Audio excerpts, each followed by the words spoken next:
$89 million. That's the price of a Boeing 737-800, one of the cheapest passenger jets you can buy. Want something bigger? A Boeing 777-9 will run you north of $440 million. And even a tiny single-engine plane, the kind with just 4 seats and no flight attendant, will still cost you more than $100,000. Compare that to the average new car, around $36,000. So yeah, it's no wonder people can't stop asking the same question. Why are airplanes so expensive? Today, we're breaking down exactly where that money goes. The design process, the materials, the parts, and the hidden costs most people never even think about. Let's start before a single piece of metal is even cut. Let's start with research and design. Before a manufacturer builds a single unit, they have to design it. And that alone can take years, entire teams of engineers refining every detail over and over. Here's the part most people don't realize though. The research and development costs are almost always bigger than the cost of actually building the plane. Take Boeing back in the late 1960s. When they were developing the 747, the aircraft itself cost about $15 million to build. But developing it in the first place, that put Boeing over $785 million in debt. Almost as much as the entire company was worth at the time. It was a massive gamble, and fortunately for them, it paid off. The 747 became a roaring success. 50 plus years later, the 737 is still rolling off the assembly line, and Boeing became one of the most dominant aircraft builders on the planet. But that success story hides a brutal truth about this industry. Manufacturers pour hundreds of millions of dollars into a design before they even know if it's going to work. And every single plane sold afterward has to help pay that bill back.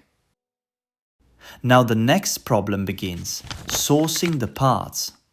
Every component that goes into an aircraft has to meet strict safety and quality standards. Sounds simple enough, right?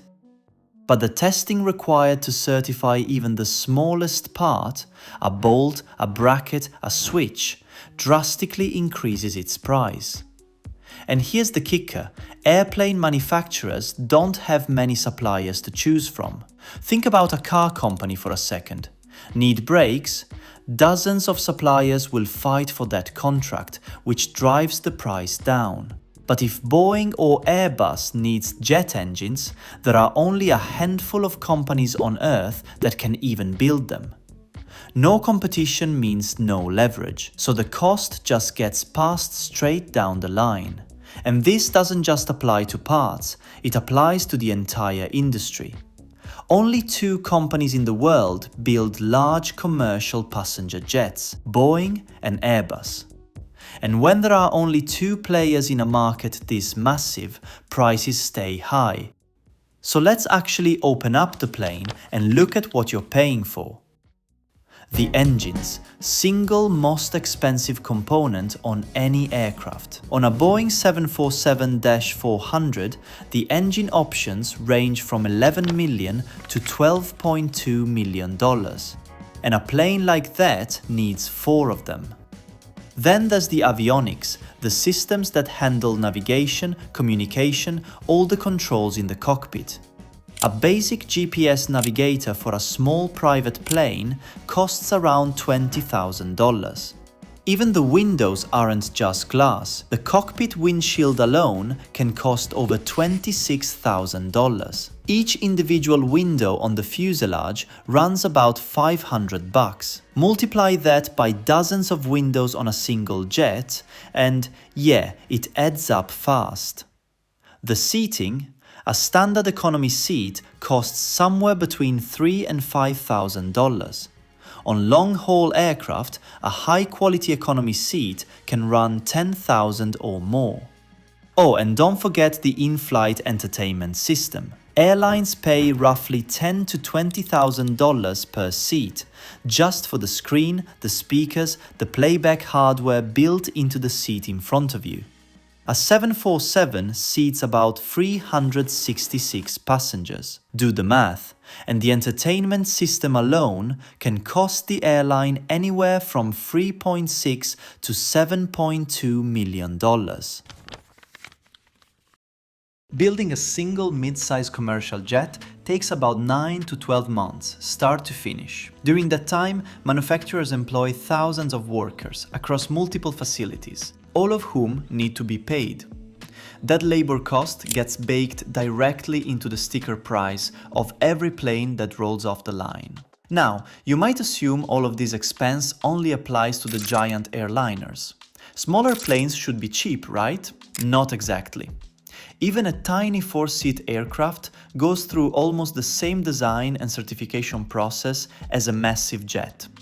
Engineers still spend hundreds of hours on every detail. Every part still has to pass the same safety inspections. And buying the plane, that's just the beginning.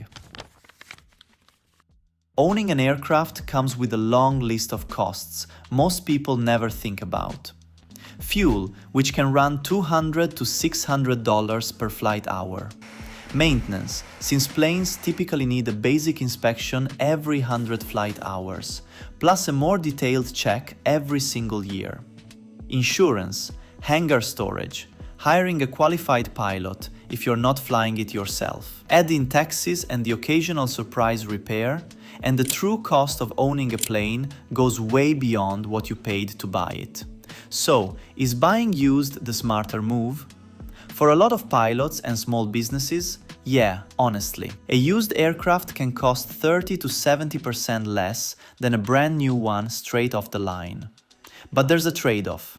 Older planes often need more frequent maintenance. Their tech can be outdated compared to newer models.